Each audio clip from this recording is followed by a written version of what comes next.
Happening right now. The House Oversight Committee in Washington, D.C.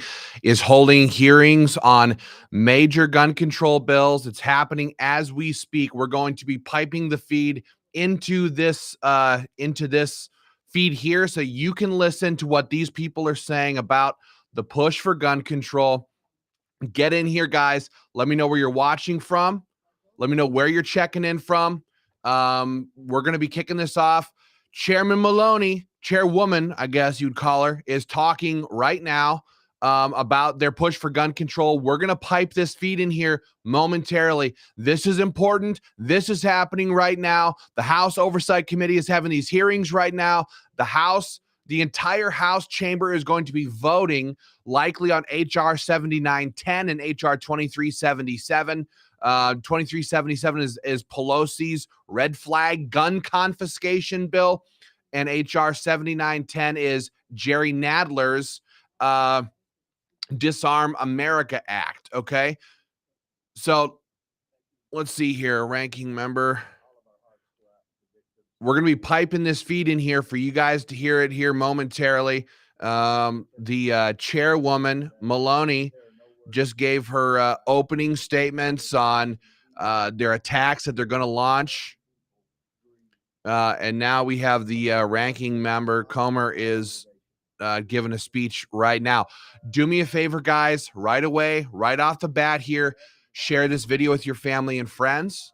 This is all happening now. Committee hearings today, House votes today. House votes today on these gun control bills. Everybody's talking about it. The media's all there. The American Firearms Association is on the ground at the committee, outside the committee, all around the Capitol right now, lobbying politicians, telling these Congress people to vote no, and doing everything they can possibly do on behalf of gun owners to get this entire agenda shut down. Okay? Let's see here. They're doing some opening statements right now before they get into the legislation and what they want to do to slam everybody on this stuff. So we're gonna let them go through a couple of their opening statements before they get around to the policy. But do me a favor, share this video on your Facebook page, share it with your family and friends. Join the American Firearms Association. Thank you, Randy. Randy says, keep up the good fight. Let's pipe in here. Make sure that the feed works properly, okay? I'm going to want some feedback from you guys once I switch over here. Tell me if the audio is good. Tell me if the feed is working properly. And we're going to kick it off from there. So let's pull them in real quick here. We all want to live in a country where we can achieve our American dream without the threat of violence in our communities. We must work together to deliver sensible solutions to secure our schools. How's that audio, everybody? The most vulnerable among us, and bring to justice those responsible for these heinous crimes. Our local officials cannot defund our police, and our prosecutors cannot be soft on crime. I believe that we must carefully consider the security posture of vulnerable targets sought out by evil people. We must ensure that every American has a safe environment in which to live their lives in peace. And that requires thinking creatively about solutions to harden our infrastructure, enforce our existing laws, and work to foster a culture that values conflict resolution and dialogue over violence. I strongly believe that there is an important place for law-abiding gun owners to serve in protecting themselves, their families, and their communities from violence. Our Second Amendment is an important tool in securing our individual rights to self-defense. Knee-jerk reactions to impose gun control policies that seek to curtail our constitutional right to bear arms are not the answer. Gun ownership is on the rise in America. People want to protect themselves and their families. We should commend all law-abiding gun owners who safely use, store, and carry those firearms, not vilify them for blatantly political purposes. I also believe we must continue to empower our law enforcement professionals to serve and protect our communities honorably. As I said before, defund the police and soft on crime prosecution policies have been a failure across the board. Efforts to divert violent criminals out of the criminal justice system have failed, leading to the victimization of the very communities those policies were promised to help. Violent criminals should be in jail, not back on the streets to reoffend and terrorize. We True. must recommit ourselves to pursuing justice and keeping violent criminals off our street. Thank you, Chairman Maloney, and I yield back. The gentleman yields back. I want to clarify that I support the Second Amendment. Nasty. No, you don't. I support law-abiding gun owners. I don't support lax gun laws that allow guns to get into the hands of criminals and unstable people. I now recognize the gentlelady from California, Ms. Porter, for an opening statement. I represent a community in mourning. Less than 1 month ago in Laguna Woods, a gunman locked the doors to the Geneva Presbyterian Church and opened fire on my community's tight-knit Taiwanese congregation. This shooting was an undeniable tragedy, but under different circumstances, it could have been an unimaginable massacre. Unlike the shooters in Uvalde and Buffalo, the shooter in Laguna Woods did not carry an assault rifle equipped with high-capacity magazines. He was armed with 9mm handguns that forced him to reload. That difference gave a hero, Dr. John Cheng, a chance to stop the carnage. He sacrificed his life to stop the shooter, and his bravery was remarkable. But we cannot depend on a hero's bravery to save lives. Law enforcement has determined that the gunman was ready to kill every person in the church. Had he been armed with a military-style assault rifle, he may have done so. There is no telling how many more lives would have been lost. Shootings involving assault weapons are 6 times as deadly as shootings involving handguns. And when assault weapons are equipped with high-capacity magazines or bump stocks, the death toll rises even further. California has banned these weapons for years. Our laws have saved lives, including So full of members crap. Geneva Presbyterian Church. Congress must follow California's lead. I yield back. The lady yields back. I now recognize the gentleman from Louisiana, Mr. Higgins, for an opening statement. Thank you, Madam Chair. So these people, this stuff is such a load of crap. This stuff is such a load of crap. We're going to come back. We're going to come back to her in just a couple of minutes here. They're still doing their opening statements. First off, James Comer from Kentucky was giving the opening statements there. He's the ranking Republican member, and that was some serious weak sauce, okay? You don't get up there as the head Republican and sit there and go, I do believe that the Second Amendment may have a place and that everyday Americans could possibly, find a place where the Second Amendment fits in to protect. No. That's not how you do this. You get up there and you tell them there will be no compromise on these gun control bills, that taking guns away from law abiding does not stop criminals. It does not stop crime. Nothing changes.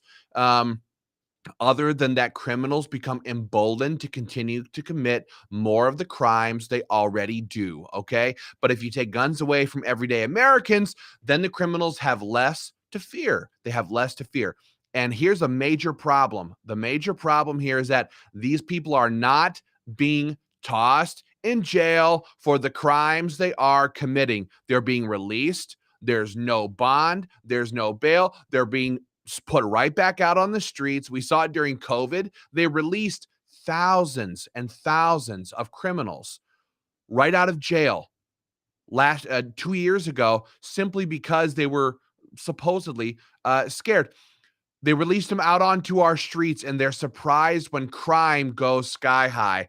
For everybody who's tuning in right now, we are live listening to the House Oversight Committee, and the title of the video is The Urgent Need to Address the Gun Violence Epidemic. These people are so full of crap. There's going to be a huge hearing today. This is the big push. We're going to hear from Rashida Tlaib. We're going to hear from AOC from New York. We're going to listen to her run her mouth. Cori Bush is on this committee. Debbie Wasserman Schultz is on this committee, and they're gonna do everything they can possibly do to destroy our Second Amendment freedoms. Let's see where we're at here. Who's up? Who's up? We suffer our way to wisdom. Do us a favor, share this video right now. Just press the share button, drop it on your Facebook page, drop it in your right-wing American patriotic sites that you love to frequent. Put them in those groups. We're live streaming this right now. Let's see here. Who are we as a people? And this brave group of panelists. Ugh.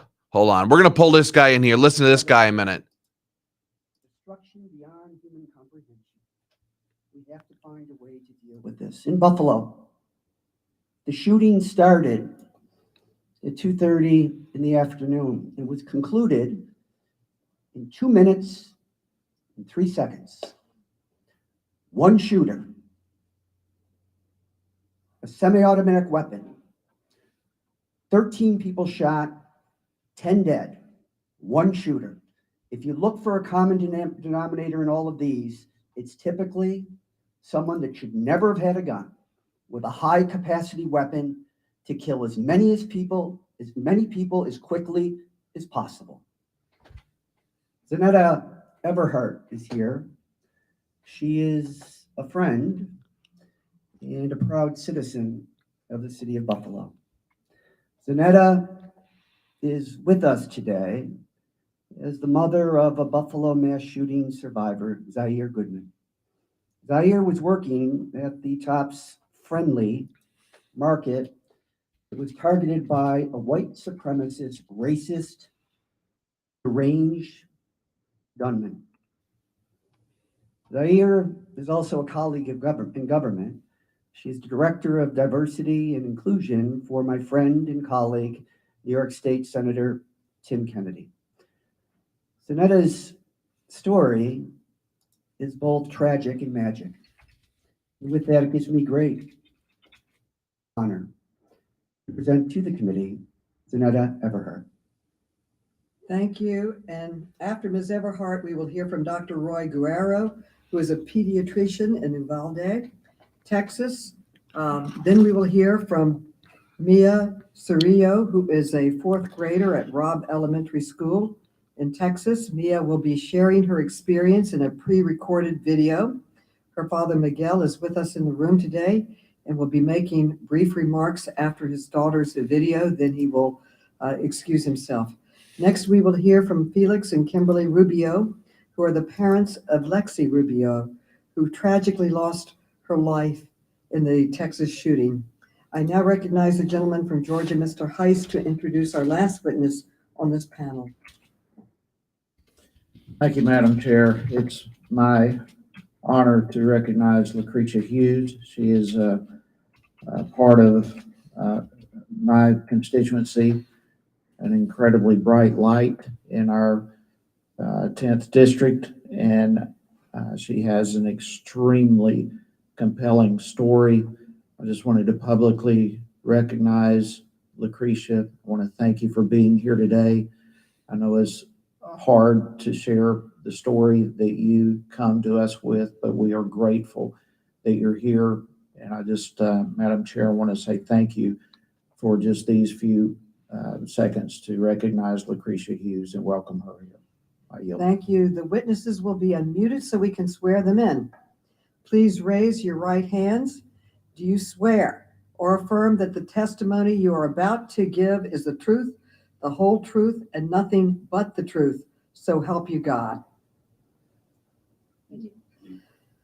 Let the record show that the witnesses answered in the affirmative. Thank you, and without objection, your written statements will be made part of the record. With that, Ms. Everhart, you are now recognized for your testimony. Please testify, Ms. Everhart. Thank you, Chairwoman. Zaire, my son Goodman, my son, or as I like to call him, the kid, was shot and injured by a domestic terrorist on Saturday, May 14, 2022, at the Tops grocery store where he was an employee in a historically Black community on Jefferson Avenue in Buffalo, New York. Zaire, the kid, is now a 21-year-old man. He's pure joy. He's everything that is good in this world. And as I sit here before you today, I can hear my son telling me To stop being extra and get to the point. I was going to tell you all a bunch of fluffy, funny stories about Zaire, but I have a message. So I'll get to the point. As Director of Diversity and Inclusion with New York State Senator Tim Kennedy's office, stories of gun violence and racism are all too familiar, but now these stories are Zaire stories. These problems literally knocked on my front door. These are issues that as a country we do not like to openly discuss. Domestic terrorism exists in this country for 3 reasons. America is inherently violent. This is who we are as a nation. The very existence of this country was founded on violence, hate, and racism, with the near annihilation of my Native brothers and sisters. My ancestors brought to America through the slave trade were the first currency of America. Let me say that again for the people in the back. Liar. My ancestors, the first currency of America, were stripped of their heritage and culture, separated from their families, bargained for on auction blocks, sold, beaten, raped, and lynched. Yet I continuously hear after every mass shooting that this is not who we are as Americans and as a nation. Hear me clearly. This is exactly who we are. Education. Majority of what I have learned about African American history, I did not learn until I went to college, and I had to choose those classes. Why is that? Why is African American history not a part of American history? African Americans built this country from the ground up. My ancestors' blood is embedded in the soil. We have to change the curriculum in schools across the country so that we may adequately educate our children. Reading about history is crucial to the future of this country. Learning about other cultures, ethnicities, and religions in schools should not be something that is up for debate. We cannot continue to whitewash education, creating generations of children to believe that one race of people are better than the other. Our differences should make us curious, not angry. At the end of the day, I bleed, you bleed. We are all human. That awful day that will now be a part of the history books, hopefully. Let us not forget to add that horrific day to the curriculum that we teach our children. Guns. The 18-year-old terrorist who stormed into my community armed with an AR-15, killing 10 people and injuring 3 others, received a shotgun from his parents for his 16th birthday. For Zaire's 16th birthday, I bought him a few video games, some headphones, a pizza, and a cake. We are not the same. How and why? And what in the world is wrong with this country? Children should not be armed with weapons. Parents who provide their children with guns should be held accountable. Lawmakers who continuously allow these mass shootings to continue by not passing stricter gun laws should be voted out. To the lawmakers who feel that we do not need stricter gun laws, let me paint a picture for you. My son, Zaire, has a hole in the right side of his neck, 2 on his back, and another on his left leg, caused by an exploding bullet from an AR-15. Exploding bullet. As I clean his wounds, I can feel pieces of that bullet in his back. Shrapnel will be left inside of his body for the rest of his life. Now I want you to picture that exact scenario for one of your children. This should not be your story or mine.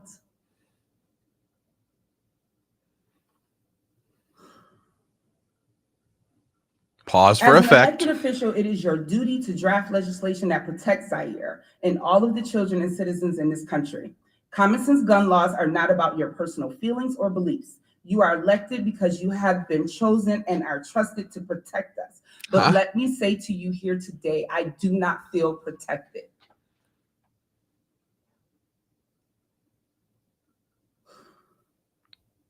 No citizen needs an AR-15. These weapons are designed to do the most harm in the least amount of time. And on Saturday, May 14th, it took a domestic terrorist just 2 minutes to shoot and kill 10 people and injure 3 others.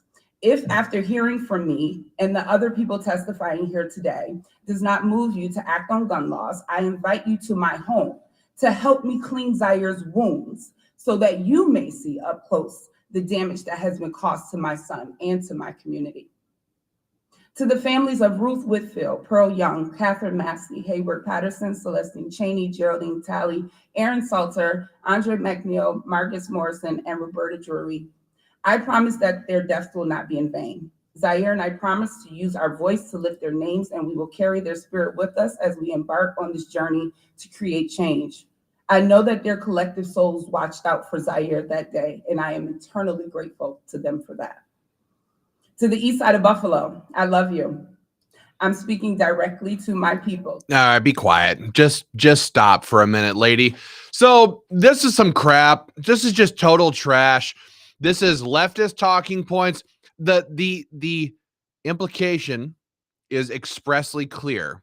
If you don't give up your guns, if you don't give up your Second Amendment freedoms, you're a racist, you're a lyncher, you're a white supremacist, you're an extremist, you're a rapist. Did I say that one already? All of the things she says, that is the history of America. No, it's not. No, it's not. Our founding fathers built the greatest nation in the history of the world. You're blessed to be here, Miss Everhart. We all are. Let's all roll out to Somalia and see if we're treated so well. Let's all roll out to Yemen and see if they welcome our democratic process and our love of republicanism and a Republican form of government. No, let's maybe we shouldn't do that. Maybe we should do that. This is all garbage and crap.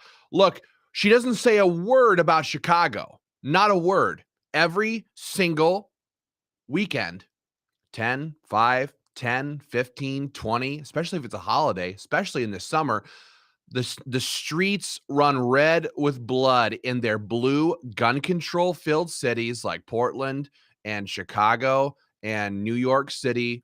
And they shove all this crap on us and nobody breathes a word about it. Nobody says anything. But when a shooting happens somewhere else that fits their narrative, now they bring people like her, set her down in front of the world in Congress and let them run their mouths about why we are bad people for not giving up our Second Amendment freedoms. I'm sorry, but there's 4, 5, 600 million firearms in this country, and trying to take away guns from the law-abiding will leave guns in the hands of criminals. And we're not going to sit here and let you take our guns away. Your logic is flawed. Your feelings are faulty, and you can't have our Second Amendment. Hold on, we're gonna pull them back in here now. My name is Dr. Roy Guerrero. I'm a board-certified pediatrician and was present at Uvalde Memorial Hospital the day of the massacre on May 24th, 2022 at Robb Elementary School. I was called here today as a witness, but I showed up because I am a doctor. Because how many years ago I swore an oath to do no harm. After witnessing firsthand the carnage in my hometown of Uvalde, to stay silent would have betrayed that oath. Inaction is harm. Passivity is harm. Delay is harm. So here I am, not to plead, not to beg or convince you of anything, but to do my job, and hope that by doing so, it inspires the members of this house to do theirs. I've lived in Uvalde my whole life. In fact, I attended Robb Elementary School myself as a kid. As often is the case with us grown-ups, we remember a lot of the good and not so much of the bad. So I don't recall homework or detention. I remember how much I loved going to school. What a joyful time it was. Back then, we were able to run between classrooms with ease to visit our friends. And I remember the way the cafeteria smelled at lunchtime on Hamburger Thursdays. It was right around lunchtime on a Tuesday that the gunman entered the school through a main door without restriction, massacred 19 students and 2 teachers, and changed the way that every student at Robb and their families will remember that school forever. I doubt they'll remember the smell of the cafeteria or the laughter ringing in the hallways. Instead, they'll be haunted by the memory of screams and bloodshed, panic and chaos, police shouting, parents wailing. I know I will never forget what I saw that day. For me, that day started like any typical Tuesday in our pediatric clinic. Moms calling for coughs, boogers, sports physicals, right before the summer rush. School was out in 2 days. Then summer camps would guarantee some grazes and ankle sprains, injuries that could be patched up and fixed with a Mickey Mouse sticker as a reward. Then at 12:30, business as usual stopped, and with it, my heart. A colleague from the San Antonio Trauma Center texted me and said, "Why are pediatric surgeons and anesthesiologists on call for a mass shooting in Uvalde?" I raced to the hospital to find parents outside yelling children's names in desperation and sobbing as they begged for any news related to their child. Those mothers' cries I will never get out of my head. As I entered the chaos of the ER, the first casualty I came across was Mia Cerrillo. She was sitting in the hallway. Her face was still clearly in shock, but her whole body was shaking from the adrenaline coursing through it. The white Lilo and Stitch shirt that she wore was covered in blood, and her shoulder was bleeding from a shrapnel injury. Sweet Mia, I've known her my whole life. As a baby, she survived major liver surgeries against all odds. And once again, she's here as a survivor, inspiring us with her story today and her bravery. When I saw Mia sitting there, I remembered having seen her parents outside. So after quickly examining 2 other patients of mine in the hallway with minor injuries, I raced outside to let them know that Mia was alive. I wasn't ready for their next urgent and desperate question. Let's just stop here for a minute. This is all emotion. It's just 100% emotion. This has nothing to do with facts. It's got nothing to do with freedoms, Second Amendment. It has nothing to do with solving the problem of these crimes. It has nothing to do with the fact that it wasn't an AR-15 that floated in the air by itself and came and shot people. It was a man. It was an 18-year-old man who did this. You know, nobody's asking where this kid came from. What was his home life like? What kind of SSRI psychotropic drugs was he on for years in school? You know, what was his life like? What was his mental health like? What happened in his life that made him spin out of control? Maybe we should talk about those things. Maybe those are questions worth asking. Maybe instead of sitting here and emoting, oh, their desperation of this and this guy's an actor is what he is. But nobody's asking those questions. It's all about, somehow we're going to confiscate 3, 4, 5, 600 million firearms from free Americans. It's not going to happen. So maybe they should look around and try to find real solutions to the problem. Because I promise you, there's common denominators with a lot of these killers, with a lot of these people. They're psychopaths. They all come from broken homes. None of them went to church. There's divorces, there's this, there's that. They're on drugs in school. They're hyped up on different drugs by the school. Like, these things are happening and they're playing a part in what's making people like this do bad things. And so saying that one person did a bad thing with a gun, so we need to take guns away from 100 million Americans, it's just not serious at all. It's just not serious at all. And so at the end of the day, what these people want is just to disarm people, disarm Americans. It has nothing to do with keeping kids safe. It's got nothing to do with school safety. It's got nothing to do with any of these things. None of it. Do me a favor, guys. Share this video with your family and friends. Drop it on your Facebook page right now or on YouTube, wherever you're watching this. Let's hop back to Dr. Guerrero, because, apparently this guy is the genius of all geniuses. Let's turn this guy back on here a minute. But watch how we're being propagandized. Watch how we're being lied to. I'm not going to give my guns to the government in order to make this Yahoo feel good. Because that's all it will do. It won't protect kids. It sure as hell won't protect my kids. I've got 4 of them. Who the hell is going to protect my kids if I give my guns to the government? That's my responsibility. It's my responsibility. It's my duty. It's my right to protect my family. And you, Dr. Guerrero, don't get to take that away because you're emoting on camera. Let's hop back over here once.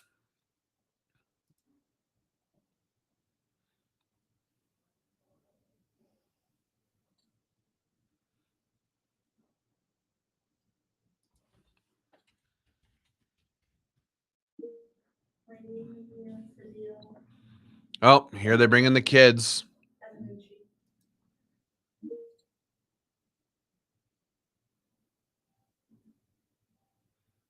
Because children know what's best for the country and how to build a healthy society.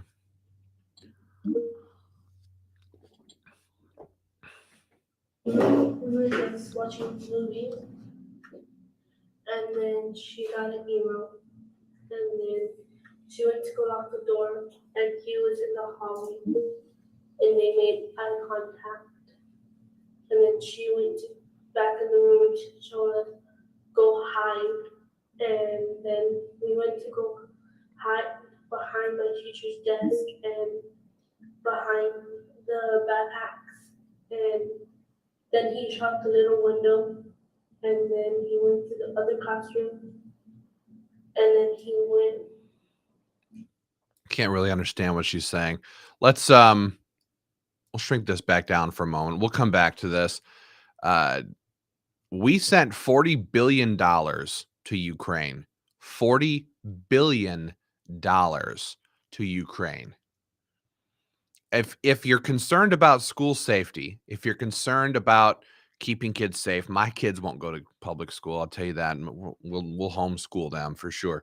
But if you're concerned about school safety, maybe what these people should do is use, some of that unlimited money to hire, some ex-military to guard your schools. And they try to make it sound like we're turning them into these. They keep using words like, you want to turn our schools into fortresses and all the. No. A guy or two at the front door, at the back door, with a gun or two, that'd be a very strong deterrent for criminals. Wouldn't cost very much at all. It'd be a pretty easy thing to do, quite frankly. Why don't we do that? Why don't we spend $40 billion on that instead of sending that money overseas to the Ukraine? I don't know. It seems like that would be a pretty damn good deterrent to criminals. But I saw a PolitiFact post the other day about why. Here it was. It was PolitiFact. Researchers largely agree that armed officers at K-12 schools do not prevent mass shootings or other gun-related incidents from happening. Oh, researchers largely agree that having guys with guns at the school, wouldn't deter people with guns from trying to commit crime? Let's pull this guy back in here once. Share this video, everybody. Let's go. And she's the middle child. I don't know what to do because I think I would have lost my baby girl. My baby girl is the world, not only once, but twice. She came back to us. She's everything, not only for me, but her siblings and her mother. I thank y'all for letting me be here and speak out, but I wish something will change, not only for our kids, but every single kid in the world, because schools are not safe anymore. Something needs to really change. Thank you. Thank you for your testimony, and I understand you are now leaving. We thank you for sharing your story. Thank you, and Mr. and Mrs. Rubio, you are now recognized for your testimony. I am Kimberly Rubio. This is Felix Rubio. We're the parents of Alexandria Anaya, best known as Lexi Rubio, and 5 other children who all attended Uvalde Public Schools during the 2021-2022 school year. Calissa, who completed high school this year, Isaiah, who attends Uvalde High School, David, Morales Junior High, Jalila, Flores Elementary, and our 2 youngest children, Julian 8 and Lexi 10, who were at Robb Elementary. On the morning of May 24th, 2022, I dropped Lexi and Julian off at school a little after 7 a.m. My husband and I returned to the campus at 8 a.m. for Julian's award ceremony, and again at 10:30 a.m. for Lexi's award ceremony. Lexi received the Good Citizen Award and was also recognized for receiving all A's. At the conclusion of the ceremony, We took photos with her before asking her to pose for a picture with her teacher, Mr. Reyes. That photo, her last photo ever, was taken at approximately 10:54 a.m. To celebrate, we promised to get her ice cream that evening. I told her we loved her and we would pick her up after school. I can still see her walking with us toward the exit. In the reel that keeps scrolling across my memories, she turns her head and smiles back at us to acknowledge my promise. And then we left. I left my daughter at that school, and that decision will haunt me for the rest of my life. Afterward, Felix dropped me off at my office, the Uvalde Leader News, and returned home because it was a rare day off for him between normal shifts and security gigs he takes to help make ends meet. I got situated at my desk and began writing about a new business in town when the news office started hearing commotion on the police scanner, a shooting on Diaz Street near Robb Elementary. It wasn't long before we received word from my son's teacher that they were safe, secure in the classroom. Once evacuated from campus, the children were reunited with parents and guardians at the Civic Center. My dad picked up Julian from the Civic Center and took him to my grandmother's house. One of our Robb kids was safe. We focused on finding Lexi. Bus after bus arrived, but she wasn't on board. We heard there were children at the local hospital, so we drove over to provide her description. She wasn't there. My dad drove an hour and a half to San Antonio to check with the university hospital. At this point, some part of me must have realized that she was gone. In the midst of chaos, I had the urge to return to Robb. We didn't have our car at this point, and traffic was everywhere. So I ran barefoot with my flimsy sandals in my hand. Well, let's just pause for a second here and recognize what's happening.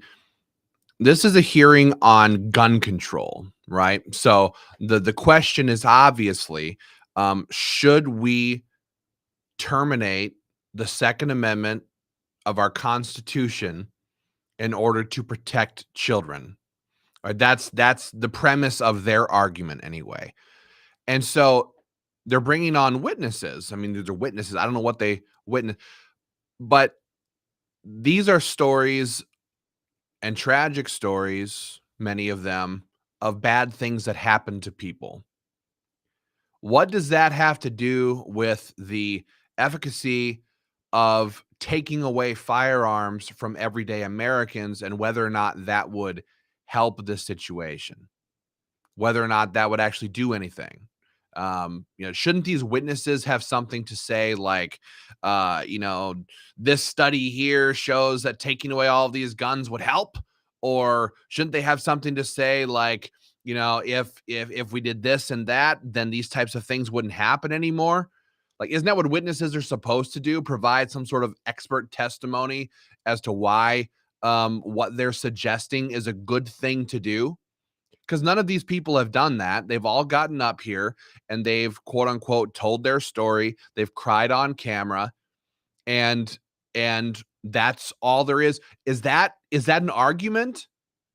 Is that the debate? Is that what we're going with here? That's enough? Tears on camera and a tragedy that happened. That apparently is all the logic, all the common sense, all the forward thinking that we need to totally strip people of their constitutional rights. Apparently.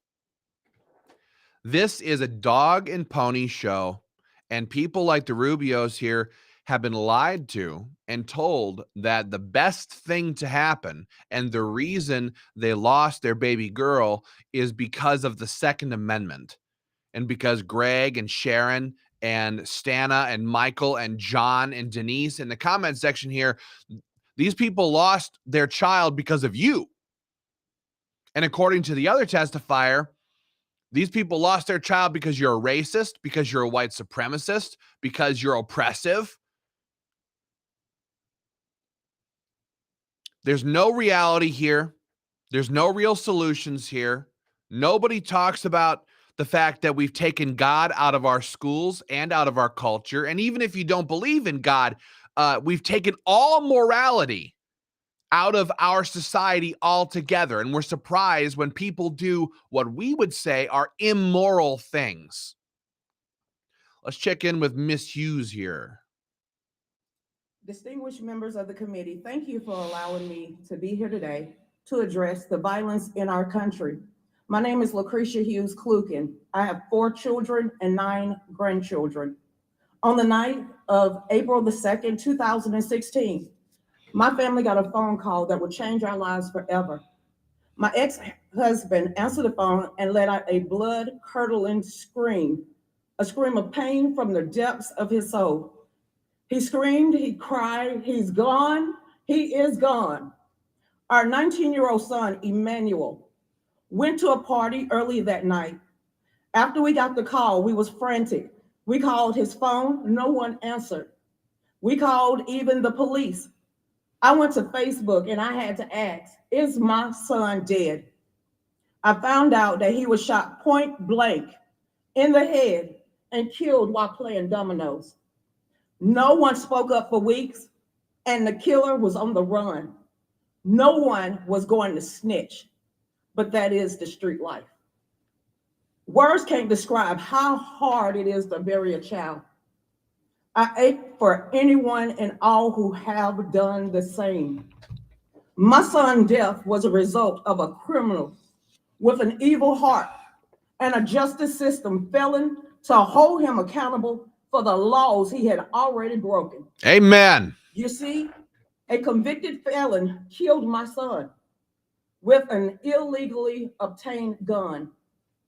Our gun control Lock him up. lobbyists and politicians claim that their policies will save lives and reduce violence. Well, those policies did not save my son.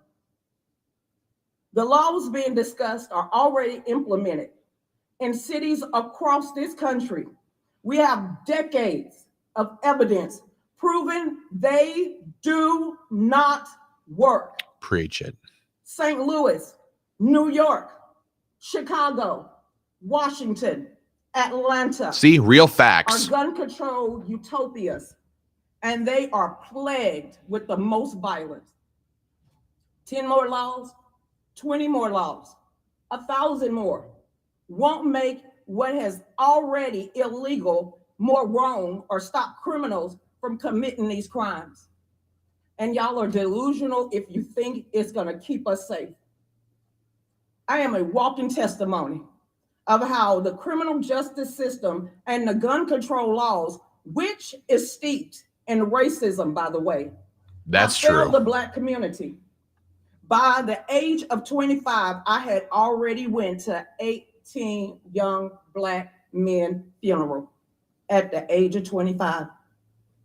I Wow. have 1 Black man in jail, 1 Black man in the grave, and my young grandson gonna be raised without a father. And it's a curse on the Black community and everyone else's. Something has to change. Thoughts and prayers and calls for more gun control isn't enough.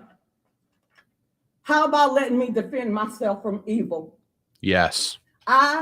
You don't think that I'm capable and trustworthy to handle a firearm? You don't think that the Second Amendment doesn't apply to people that look like me? Who and you who would call for more gun controls are the same ones that are calling to defund the police. Who is supposed to protect us? We must prepare to be our own first responders. Yes. To protect ourselves and our loved ones. Yes. I am a legal, law-abiding citizen, and I don't need the government to save me. I teach people how to use a firearm. I empower others to look at me to understand the Second Amendment is their right. I am a proud member of the DC Project, Women for Gun Rights, we believe that education is the key to safety, not ineffective legislation. We support meaningful solutions that will actually save lives. We support the Safe Student Act, HR 7415, which would immediately make schools safer. In hindsight of Parkland, we saw failure of the government at every level failing the students. Students saw something and they said something, and the school did not act. Police were called to his residence over 30 times and they did not act. And finally, the police did not go into their school that fateful day and failed to protect those kids. We need to secure our schools, and we got to secure this building, or like y'all do. What's the difference? We call on Congress to ban gun-free zones. Yes. Fund nonpartisan firearm education programs like Kids Safe Foundation and non-governmental mental health organizations like Hold My Guns. And in closing, I claim that nothing in these bills do anything to make us safer or address the mental health crisis in this country. Despite living with the heartache of losing my son on a daily basis, I believe it is our God-given right to defend ourselves from any act of violence. Making it more difficult or even more expensive for me and people that look like me and other law-abiding citizens will not make us safer. It will embolden the criminals. Gun owners are not the enemies, and these gun control policies are not the solution. Man. Thank you. Oh, man. Thank you. Thank you all for your powerful and meaningful and gut-wrenching testimony. We will now pause. You are excused, and we will pause while we seat the next panel. Oh, wow. That was amazing. Inspiring. It was all true. It was all true. And you see that? She wasn't emoting. She was speaking total facts. She was talking about policy. These gun control bills don't work. This pro-gun bill or this school safety bill would work. It was incredible. And you know what the truth is? And you know what the truth is? Every single person who sat here and listened to her thought she was a wonderful person. I mean, look, I'm just looking at your comments. You guys are, everybody agrees. But the left, who calls us racists, they call us all of these names, the left hates. Oh, they hate it when a black woman like her sits down there and spits real facts. Because to the left, they want every white person to feel ashamed and like a racist, and they want all of the black people to feel like victims all the time. And they hate when a real woman like Mrs. Hughes, like Miss Hughes there, comes on here and says, I am not a victim. Your policies are getting us killed. I lost my son. I practice my Second Amendment rights. I teach others how to practice their Second Amendment rights, and I teach them why it is so important to have that freedom to protect ourselves. Man, that speech right there is going to go down as one of the best pro-gun speeches opposing the left that we've seen. I think that was amazing. That was amazing to see right there. God bless you, ma'am. We love you. And not just because you're on our side, but because you spoke the truth. You spoke the truth about your experience and about how these bad policies have killed everyone. Everybody else who testified right there just called us all racist. They called us all white supremacists. They said that we live in a culture of violence. They say that the entire history of America is bad, bad, bad. The others got up there and just told highly emotional stories that had nothing to do with how do we stop it from happening in the future. Nobody talked about it. Ms. Hughes, just stood right up there and said, all of these cities, Chicago, Portland, New York, they are, I believe she called them bastions of gun control, and they are violent, crime-ridden hellholes. Because the man who killed her son was a felon. He was already prohibited from owning and carrying that firearm. So tell any of us how gun control saved that person. Like 96, 97% of all shootings that have happened in the last 10 years have been by somebody who went through a background check. Tell us how national, federal background checks, universal background checks that make me a felon if I give a pistol to my wife for self-defense. Tell me how that law would have stopped any of these shootings. They wouldn't have.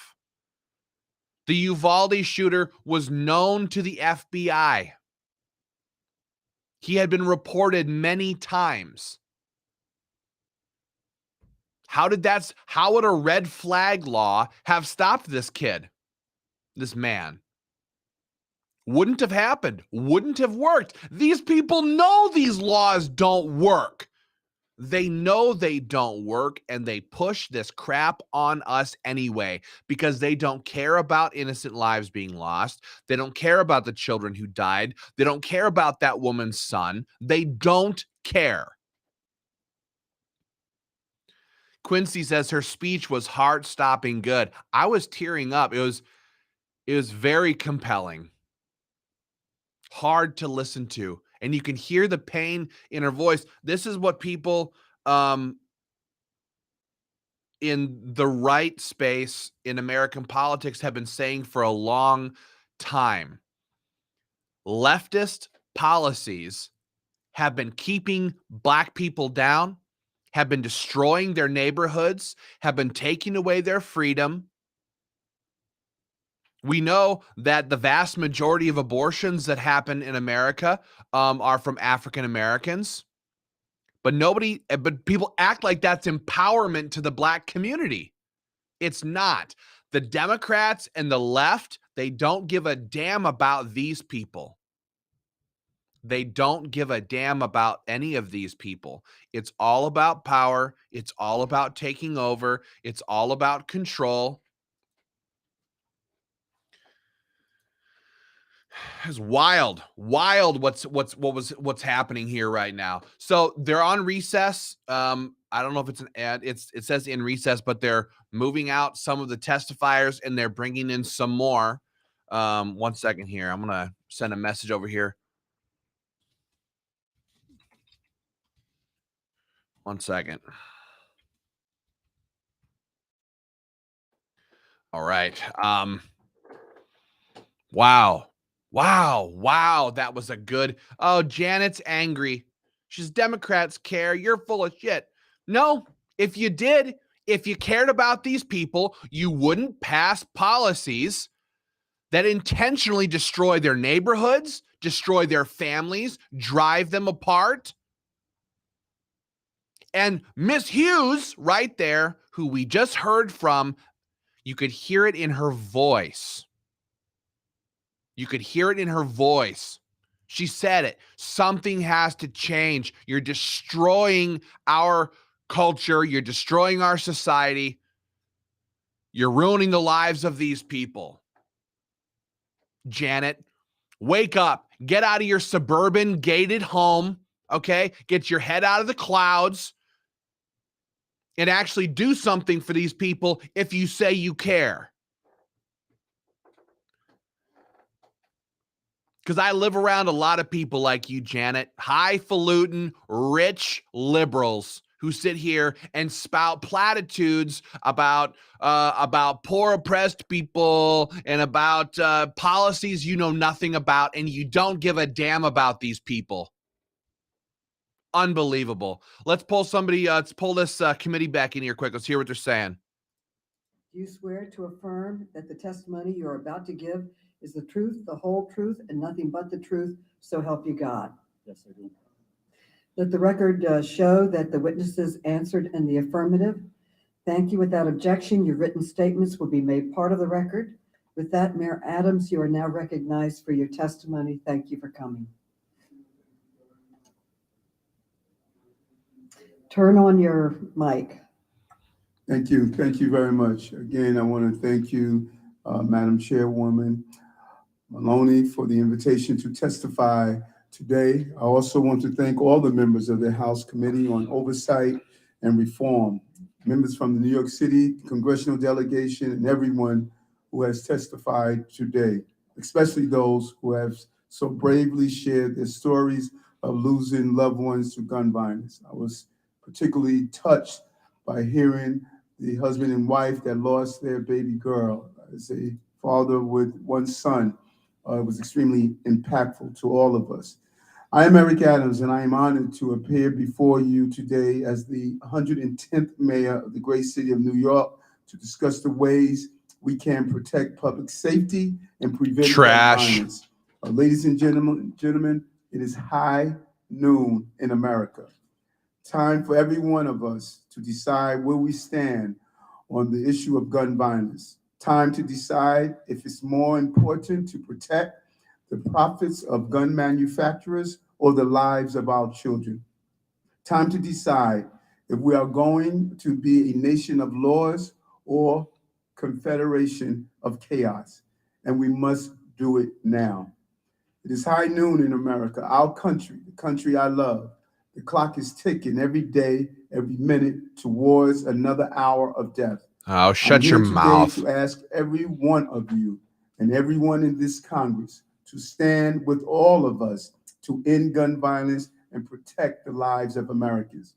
We are facing a crisis that is killing more Americans than war, a crisis that is now the #1 cause of death for our young people, a crisis that is flooding our cities with illegal guns faster than we can take them off the street.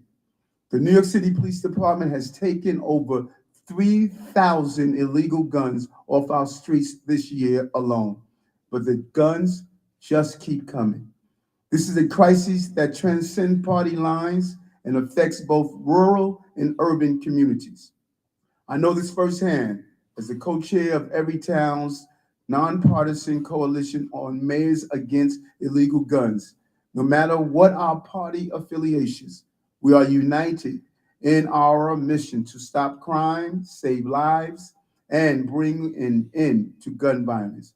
Because this isn't about blue versus red, this is about right versus wrong. Whether it is on the street wearing a badge or in these chambers taking a vote, we must stand for what is right. First, we need Congress to take the handcuffs off the Bureau of Alcohol, Tobacco, Firearms, and Explosives, known as ATF, and let them do their job. AFT. That means confirming President Biden's nominee as soon as possible. It's all We politics. must work together to dam all the rivers that lead to the sea of violence. Common sense gun reform must become the law of the land. I'm pleased that today the House will vote on H.R. 7910, the Protecting Our Kids Act, and I urge swift passage of the gun violence prevention package for consideration in the Senate. I also urge the Senate to pass H.R. 8, the Bipartisan Background Checks Act of 2021, and H.R. 1446, the Enhanced Background Checks Act of 2021. These are bipartisan gun safety bills that will make our cities and our people safer. I stand with President Joe Biden in calling on Congress to act now to regulate or ban assault weapons in this country. Even if we only raise the age required to buy one of these weapons, lives will be saved. And we need Congress to direct federal aid to localities and states that support not just law enforcement and violence prevention, but also access to high-quality health care, child care, education, and housing. We must build a society while youth are on a path to fulfillment, not a road to ruin. As mayor, my greatest responsibility is protecting the lives and the safety of the people of New York City. This is my calling, my duty, and my life's work. I did it as a police officer in a uniform and wearing a badge, and I do it now as the elected leader of our largest American city. But I need your help to further protect our people and to save lives. The time is act now. It's high noon in America. So wait a second here. They bring in the mayor of the biggest anti-gun city with the most crime in America. They bring that guy in here and flop him on that chair and have him preach at us about how we need gun control. You are the definition of failure, Eric Adams. Your city is the definition of failure. It's loaded with crime. Guns and crime, drugs, rape, murder plague your streets. And you're going to sit here and spout political talking points about failed policies. See, Eric Adams is nothing like Miss Hughes, who spoke. He is a rich, liberal black dude with huge power, and he despises people like Miss Hughes, who is a common sense, wonderful black woman who had a horrible experience, but has the fortitude, the integrity, and the honesty to look around her and say, parroting Democrat talking points for gun control won't bring my child back, and it won't save more lives. It's those policies that are getting them killed. Nobody wants to talk about this truth. Get out of here, Eric Adams. You're a freaking joke. You are a joke. Let's listen to this guy now once. Hold on. Neighborhood was shot down that same summer and killed in front of a McDonald's. And Pamela Thomas here in DC, who was so afraid of gun violence in her community that she wrote her own eulogy just to be shot by a stray bullet in front of her son. These stats are not stats. These are stories of real people that are dying in our streets every single day. Every day, 110 Americans are killed with guns and 200 are shot or wounded. And we've talked a lot about this being the #1 cause of death for all youth, surpassing car accidents, drug overdoses, and COVID-19. But amid this pandemic, we've also seen a 35% increase in homicides.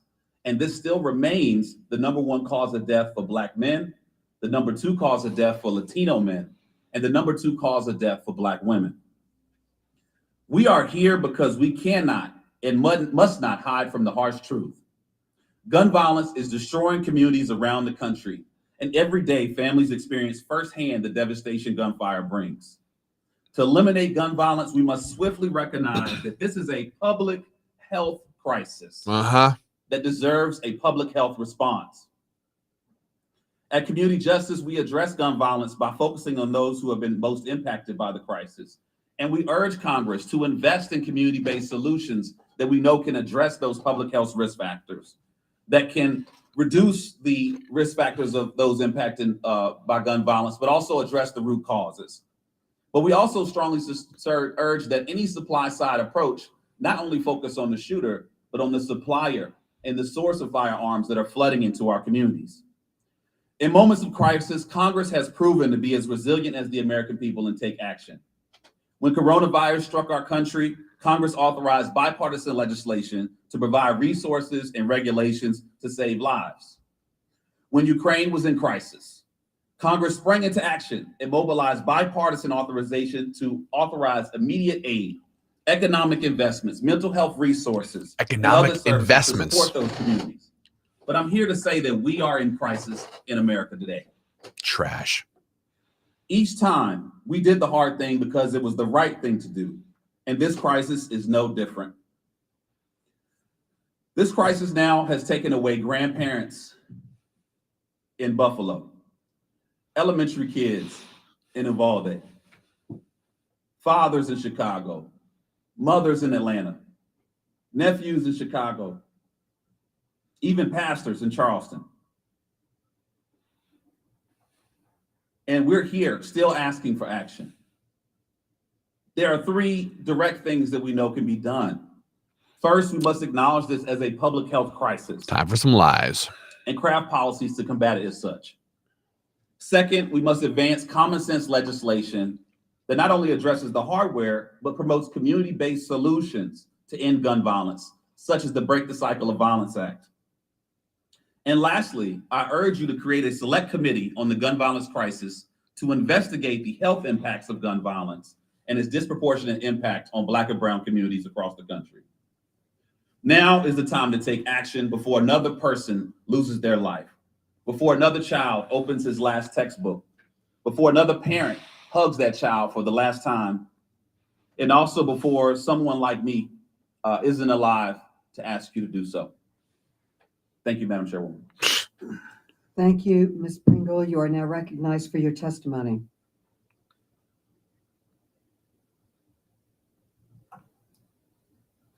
Good morning, Chairwoman Maloney, Ranking Member Comer, and committee members. I appreciate the opportunity to offer testimony on behalf of the 3 million members of the National Education Association. Oh, great. All devoted educators who teach and nurture and protect our students. As a teacher with 3 decades of experience, I am frustrated, I am heartbroken, I'm angry that this is where we are 23 years after Columbine. On April 20th, 1999, I had been a middle school science teacher in Pennsylvania for 23 years. No experience or training had prepared me for the questions my middle level learners asked me. As I joined my fellow teachers in shock and disbelief of the carnage that ended the lives of 12 students and 1 teacher, the only thing that comforted us was the belief that this society would never let it happen again. But the list continued to grow. Virginia Tech, Sandy Hook, Marjorie Stoneman Douglas, and now Robb Elementary. Kids were celebrating at the end of a successful school year. For 19 children and 2 teachers, it would be the last days of their lives. These massacres occurring in suburban, urban, and rural schools are not isolated incidents. Tallying up the number of killed or wounded children does not begin to tell the full horrific story. Camille, a student who survived Sandy Hook, experienced severe panic attacks for years. She is one of the more than 311,000 students exposed to gun violence since Columbine. Their trauma will likely endure for the rest of their lives. This from the educators who made our children cover their faces in school for 2 freaking years and caused them unimaginable amounts of trauma and mental health problems. This from you, you drama queen liar. To die by gun than people in other developed nations. So the question we must ask, is this who we are? She sounds like a preacher. Is it? A bad preacher. Our country has already experienced nearly 240 mass shootings in 2022 alone. But that number does not begin to capture the scope of this epidemic. Every day, gun violence kills 111 people. That means that we can expect 22,255 more deaths by guns this year. Inaction equals acceptance of the unacceptable. And this crisis is worse in Black and Latino communities, where 78% of adults or their loved ones are victims of gun violence. The evidence is clear. Where there are more guns, more people are killed by guns. Every single day, the politicians who fail to take action ignore the majority of Americans who want stricter gun laws. You tell our children protecting them matters less than protecting the status quo. A high school teacher in Arlington, Texas survived a workplace shooting in a corporate setting, only to experience school shootings himself and countless lockdowns. He is now leaving our profession with these words. As much as I love teaching, I can't fully represent, and protect my students. I am not going to be the educator they need. Enough with so-called solutions that do not address the problem. We cannot place enough armed guards at every school building in America to protect our babies. We cannot ask educators to carry weapons and wear body armor while teaching and nurturing our students. Wear body Because armor. by the time someone has shown up with a military weapon, it is already too late. We need for our students lies. more resources, not more revolvers. You can help us to not only heal, but to hope. Pass common sense gun control legislation so that not one more community is shattered and not one more anguished parents like we heard today. I can't. Okay, I'm sorry, guys. If you want me to turn that right back on so you can listen, I'll do that. But I need a break from that crap. Look at the difference between Miss Pringle here and, well, the other woman who got up here and spoke a moment ago. The total lack of truth and honesty in this woman compared to the other sweet lady who was on here speaking real truth and real facts is stark. These people are paid shills whose job it is to get up here and spout total nonsense. And not a word she said was true. Not a word she said was true. Let's listen to this fella a minute here. My home city in Buffalo. Our communities are hurting, and we must continue to support them, the loved ones of the victims, and our brave first responders. On May 14th, 2022, an 18-year-old white supremacist invaded our city and inflicted terror on the Black community in a way never seen in Buffalo's history. He legally purchased a military-style weapon and body armor and then spent months practicing his shooting skills.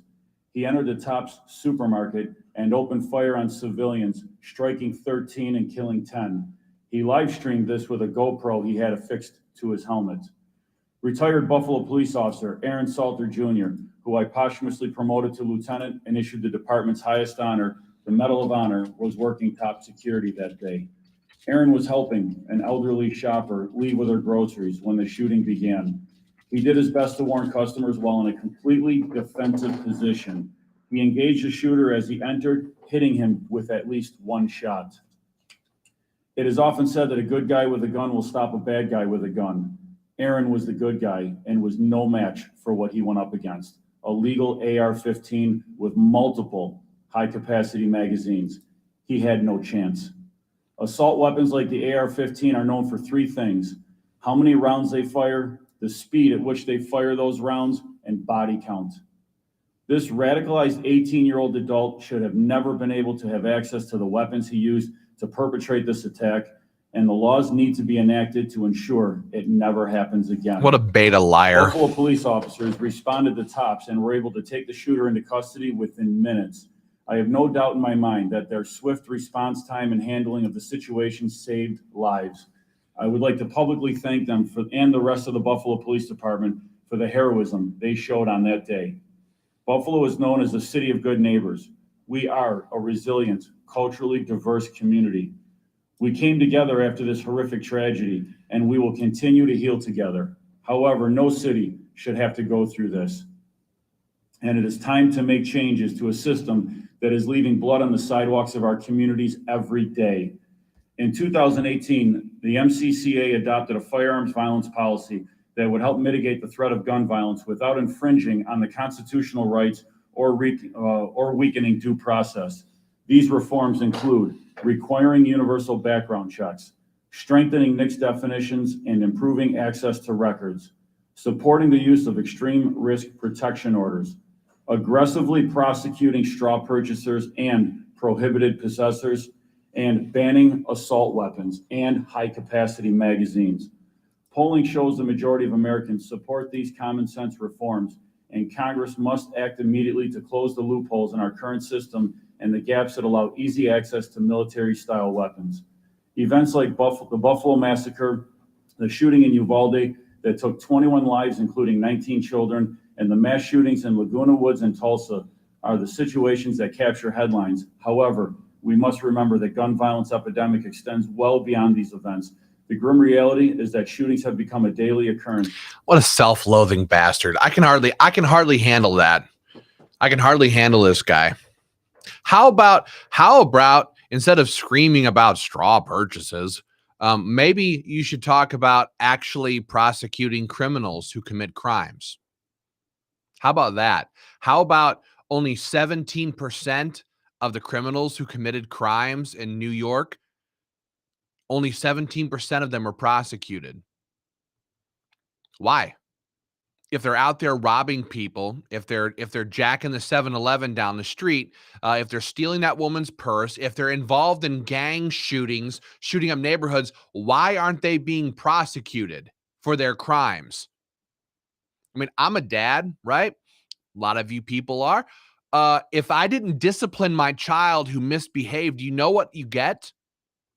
More bad behavior. What do you get when criminals commit crimes with guns and you don't punish them? You get more crimes with guns.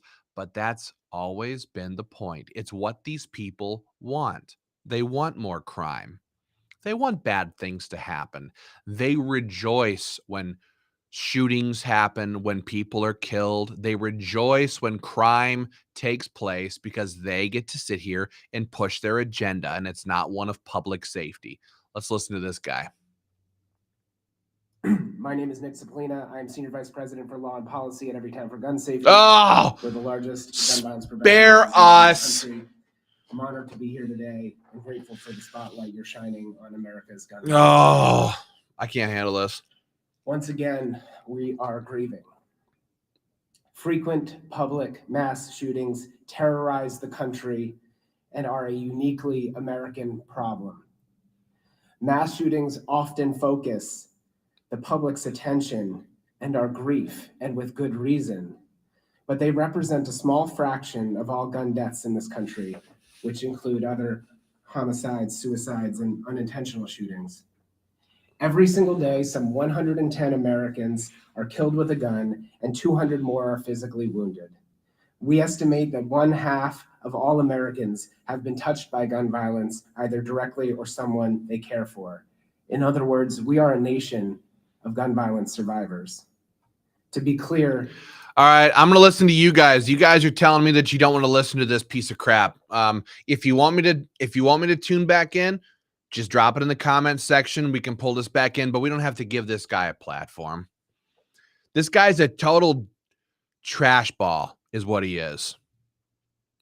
He's a liar, a paid liar. That guy, Mr. Cipollina, likely gets paid more than anybody else watching this video right now. And it's blood money is what it is. This guy is a piece of crap. I'm tired of this. I'm tired of this push for gun control. Again, for those of you just tuning in right now, we are listening to the Government Oversight Committee going on in Washington, D.C. I'm Ben Dorr with the American Firearms Association. We have staff on the ground in D.C. at that hearing as we speak, talking with congressmen, talking with congresswomen, pushing the narrative of truth so that people know the facts around the Second Amendment, around its preservation, and how we can actually stop shootings and crime. And it's not by passing the Democrats and the rhinos gun control bills. That won't save anybody. And these people know that, but it's not about that. Again, they love when this crime happens. Martin says this scumbag probably never shot a firearm. That's entirely true. Guys, if you're not already a member of the American Firearms Association, this is not just a show. This is not just a video platform. There's a lot of people who just get out here and spit facts, right? That's not just what we are. We are hardcore fighters for the Second Amendment. We do a lot of work in the election season. We do a lot of work exposing bad politicians. Our membership are sending hundreds of thousands of emails, phone calls, Facebook messages, social media into DC right now opposing this legislation. And we need your help. We need your help to get this done. Mr. Saplina works for Everytown for Gun Safety, and Everytown for Gun Safety raises, and I haven't checked the numbers in a while, but I'm pretty sure it was something like $17 million, according to their most recent numbers. We need to combat that with our own grassroots pressure, people getting in on this fight. Go to www.joinafa.org. You'll get this t-shirt with your membership. We would love to have your help. We need your help. It is necessary in a major way to win this battle and stop these people. See, they have to expend far more resources than we do because they're pushing a lie and they have to pound that into people's heads. That's the point. We don't have to do that. All we have to do is shine a bright light on the truth and on their lies, and it all dissipates. Okay, so we don't need $17 million.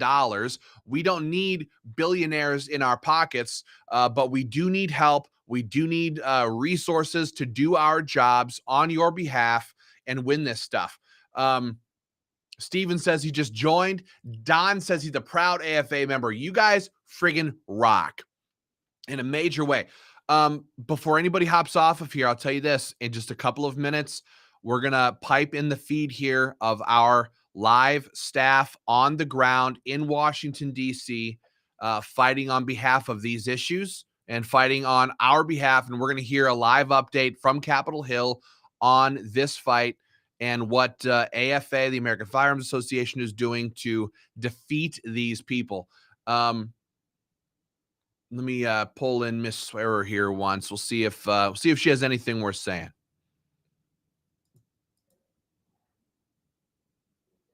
The green light is on there. I will try to speak a little bit louder. Madam Chairwoman and distinguished members of Congress. Whoa, loud. My name is Amy Swearer, and I'm a legal fellow at the Heritage Foundation, where my scholarship focuses on the Second Amendment and gun violence prevention. I've testified before various legislatures after several mass shootings: Parkland, Virginia Beach, El Paso, and unfortunately, too many others. And I hope to God this is the last time I ever have to testify before a legislative body after a mass shooting again. I fear that it won't be. And I fear that it won't be because the conversation has become predictable. An unspeakably horrific event like Uvalde or Buffalo happens, reflexively, almost compulsively, come calls for Congress to pass a whole host of gun control measures, largely targeting peaceable, law-abiding citizens. Should anyone dare question the constitutionality, practicality, or even the effectiveness of any of these policies, their opposition is immediately framed as callous obstructionism, and their legitimate concerns are brushed aside as, and I quote, bullshit. Any viable alternatives are deemed frivolous without so much as a passing thought to their usefulness. And so I will once again run through all of the problems with serious problems with commonly proposed gun control measures. It's all detailed in my written submission, which I hope you read. Semi-automatic rifles are the type of firearm least often used to commit acts of gun violence. Pistol grips and barrel shrouds don't make them any more or less deadly in the context of mass shootings. While these features can and do make a difference in the context of lawful self-defense for civilians, which is why millions of peaceable Americans own them. Standard capacity magazines are commonly possessed by law-abiding citizens for lawful purposes. The few rigorous studies on their prohibition have found that the evidence for their success at lowering rates of gun violence is inconclusive at best. The context in which mass public shootings occur renders magazine limits effectively useless at saving lives. 18 to 20-year-olds are legal adults otherwise endowed with all of the rights and duties of citizenship, including the right to keep and bear arms. Even if it were constitutionally appropriate to punish a mass of responsible young adults because a handful of them committed atrocities, the vast majority of mass public shooters are 21 or older. And then I'll repeat the same viable alternatives that would be far more effective in a far more immediate way, again detailed in the written submission that I hope you read. Take violent crime seriously under existing federal laws and encourage your state and local counterparts to do the same. Authorize schools to shift the over $100 billion in unused COVID relief funds to physical security improvements, the hiring of armed trained staff, and the hiring of licensed mental health professionals. Promote responsible gun ownership without simultaneously imposing financial burdens on gun owners or hindering their ability to immediately respond to violent threats. Invest in the nation's mental health infrastructure to combat the 2/3 of gun deaths that are suicides. And the list goes on. Now, Congressman, I am fully aware that when you are burying your child, nuanced policy discussions are irrelevant. It doesn't matter, it shouldn't matter to a 4th grader hiding under her desk, covering herself in her dead classmate's blood, whether the real problem here is a barrel shroud or the several dozen missed opportunities to intervene along the way. But it should matter to you, because you are the ones making public policy decisions. Yes. Many of you are the ones implying that a lot of victims would be alive today but for a mass shooter's pistol grip and a background check that he already passed. Many of you are the same ones mocking anybody for, quote, talking about doors, when a single locked door in Uvalde would likely have saved 21 lives, and when all of us just walked in here today into this building with its limited public access points, its one-way locking security doors, and its plethora of armed officers. What happened in Uvalde and in Buffalo is horrific. It is horrifying. No one should ever have to experience that type of unfathomable trauma. And I cannot even begin to imagine what those families are going through right now. Everybody with a soul has it shattered over acts like this. And we have seen it shattered every single time, from Columbine to Parkland to Uvalde. We did not somehow, this didn't get easier for us. We did not get numb somewhere along the way to the reality of this. It's not as though our family members don't also teach 4th graders, or we don't also send our kids to school.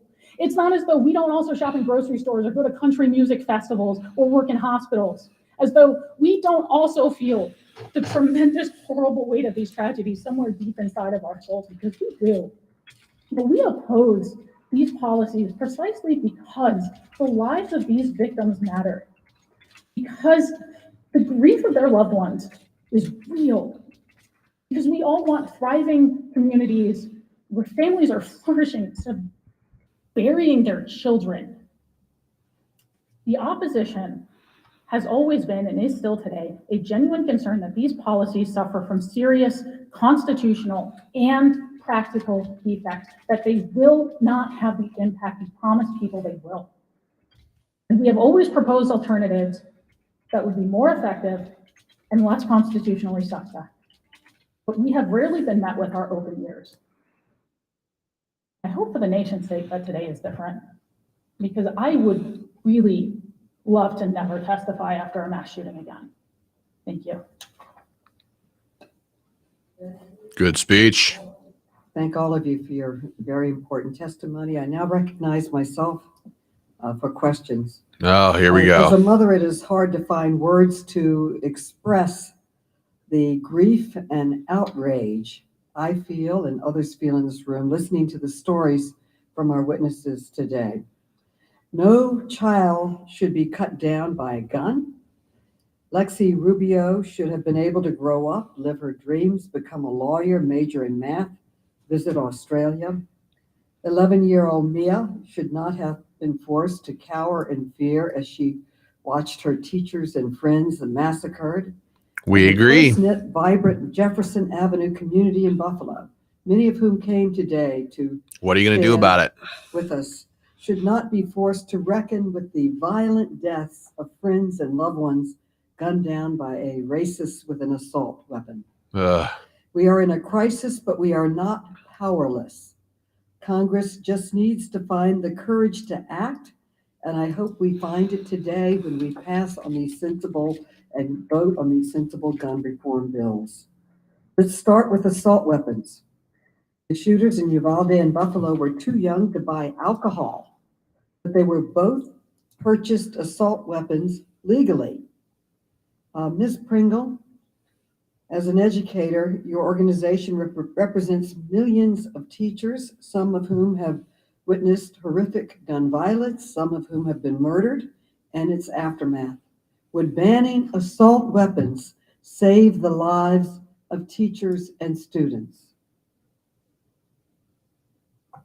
It absolutely would. There are many other common sense steps that we can take. We can strengthen background checks, raise the minimum age to buy a gun, require waiting periods. Commissioner Grimale, you are on the front lines against gun violence every day in Buffalo. Would these common sense measures save the lives of police officers and others in your community? Absolutely would. Mayor Adams, New York City already has adopted many gun safety measures. Haven't worked. Move quickly to take further action. But guns from other states with lax gun laws keep flowing into New York. Why is it so important that we pass federal gun safety laws? As we indicated, we removed 3,000 guns off our streets. But in addition to that, we have witnessed an over 240% increase in what's called ghost guns. If we don't have a combined effort with the intervention items we're putting in place, the prevention, and also stop the flow, many of the guns that we're witnessing are purchased or stolen from outside our state. One gun in particular, a suspect was found with a gun and was stolen in July 27, 2020. It was used in 6 acts of violence, individual cases, shooting individuals, shooting into a random crowd. The gun found its way on the streets of New York. So it's more than what we do locally. We need assistance with the partnership of the federal government to stop the flow of guns in our cities. All right, let me just say this for a minute. I live not too far from Minneapolis, and it is well known that gangs like MS-13, the whole thing, will bring van loads of illegal firearms. These people are felons. These people are violent criminals, and they will take van loads of firearms from Minneapolis, and they'll travel over to Chicago, and they'll give them out to their gang friends in Chicago. They'll shoot the city up. They'll go to war with their local gangs, and then they'll turn around. They'll put all of those guns back inside that van or another van, and they'll haul them to Columbus, Ohio, or they'll haul them to New York, or they'll haul them all over the place. It's what are you gonna do about the van loads of illegal firearms possessed by violent criminals when you pass when you pass your gun control? How is a national background check bill going to stop those people from committing those crimes? It's not going to work. How's a red flag law going to stop those violent criminals who are going to commit crimes? They're going to keep their guns. They're not going to obey any of these laws. You tell me how these laws are supposed to stop any of this crap. The truth is, they are not designed to. They are not designed to. That is not the purpose. These laws will only affect law-abiding people. It will not stop criminals from committing crimes. There's just no logic here at all. There's no logic here at all.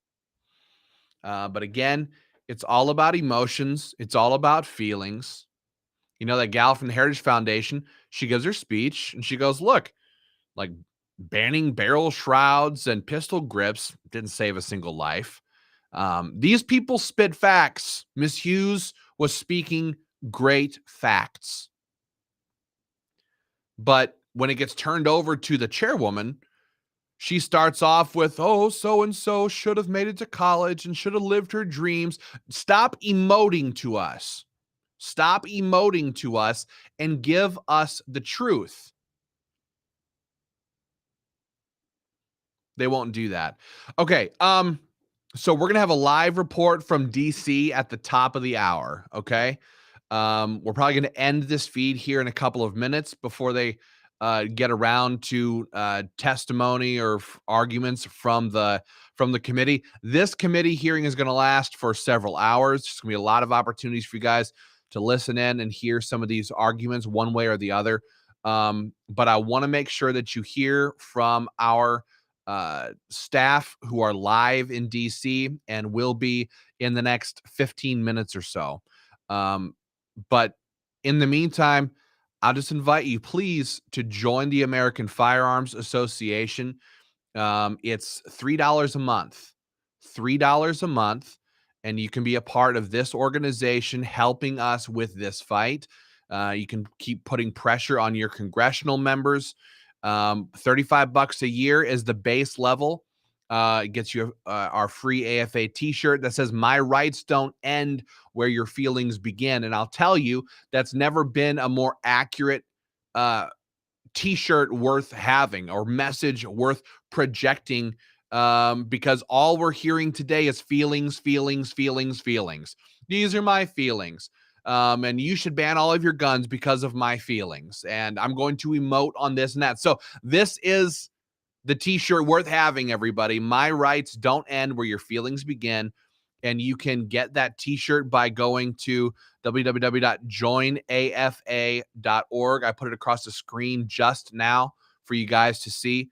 But I'm going to cut this feed here, and we're going to go live again in 10, 15 minutes, give or take, with a live update from DC with our allies there, with our staff there, who are fighting like hell on your behalf, combating these lies, combating these arguments, and spewing this nonsense, okay? So I invite you guys, if you get a notification in the next 10, 15 minutes, hop back on. You're going to want to hear what there is to say.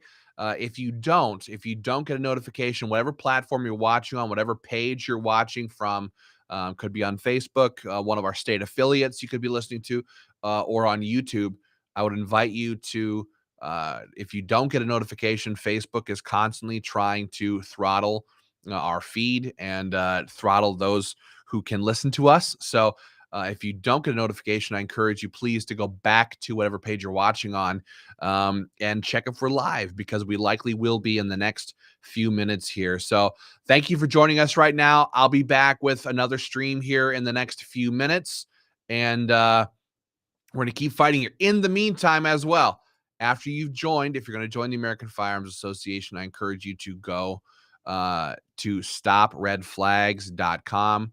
Send your email telling this committee and telling all of Congress that you want them to oppose H.R. 2377, Nancy Pelosi's red flag gun confiscation bill. That's one of the main bills they're going to be talking about here. It's the main bill they want to pass, and it's the main bill that sold out rhino anti-American Republicans like Liz Cheney, Adam Kinzinger, Mitt Romney. These people, Lindsey Graham, these people all support red flag gun confiscations that strip us of our right to due process and our fundamental rights as Americans. So that's the main thing we're trying to stop here. So go to stopredflags.com. Gorillas and Guns says, I've been sending emails all week. Thank you, my man. Thomas says, shall not be infringed. Jeremy says, we aren't planning on being invaded by deer. Oh, don't get me started on Joe Biden's, oh, the deer aren't running through the forest with Kevlar vests on, for God's sake. Shut up. Tired of hearing your lies. None of it is factual. None of it is true. Michael says, how nice that Pelosi's husband's charges have been dropped already. Oh yeah.